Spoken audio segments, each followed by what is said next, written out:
জামাতের কার্যক্রমের মধ্যে নির্বাচন পেছানোর অপচেষ্টা দেখছে এনসিপি, এমন মন্তব্য করেছেন দলটির আহ্বায়ক নাহিদ ইসলাম। সেই সাথে গণভোটের সিদ্ধান্ত সরকার বা ইসির উপর ছাড়তে চায় এনসিপি।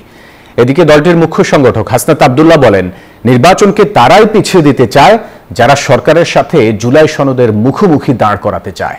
প্রধান উপদেষ্টা এবং জাতীয় ঐকমত্য কমিশনের মাননীয় সভাপতি 17 অক্টোবর সংসদ প্লাজায় ঐতিহাসিক জুলাই সনদ স্বাক্ষর করে বিএনপি, জামাত সহ 25টি রাজনৈতিক দল। তবে নানা অভিযোগ তুলে অনুষ্ঠান বর্জন করে জাতীয় নাগরিক পার্টি এনসিপি।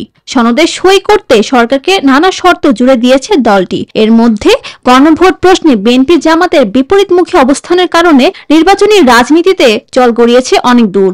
টানা তৃতীয়বার অর্জন করেছে দেশের সেরা সুপার ব্র্যান্ড স্বীকৃতি বসুন্ধরা টিস্যু।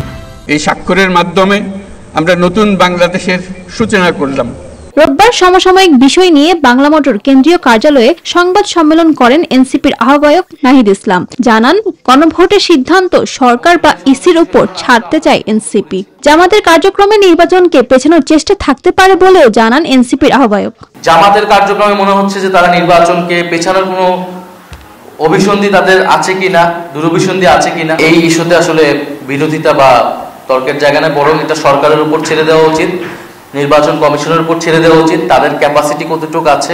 বলেন, এনসিপি কে নির্বাচনী কার্যক্রম থেকে দূরে রাখতেই নির্বাচন কমিশন প্রতীক নিয়ে এখনো সুরাহা করেনি। আমাদেরকে নির্বাচনী কার্যক্রম থেকে দূরে রাখতেই বা বাধাগ্রস্ত করতেই নির্বাচন কমিশন এই কাজটি করেছে। যে এই প্রতীকের বিষয়টা তারা আমাদের সুরাহা করে নাই। জুলাই সনদের দাবির সাথে ভোটের প্রস্তুতিতেও ব্যস্ত এনসিপি। দক্ষিণের জেলা পটুয়াখালীর পর রোববার ভোলায় সমন্বয় সভা করেছেন দলটির দক্ষিণাঞ্চলের মুখ্য সংগঠক হাসনাত আব্দুল্লাহ। বলেন, নির্বাচনকে তারাই পিছিয়ে দিতে চায় যারা সরকারের সাথে জুলাই সনদের মুখোমুখি দাঁড় করাতে চায়। নির্বাচনকে তারাই পিছিয়ে দিতে চায় যারা এই সরকারের সাথে জুলাই সনদের একটা মুখোমুখি দাঁড় করিয়ে দিতে চায়।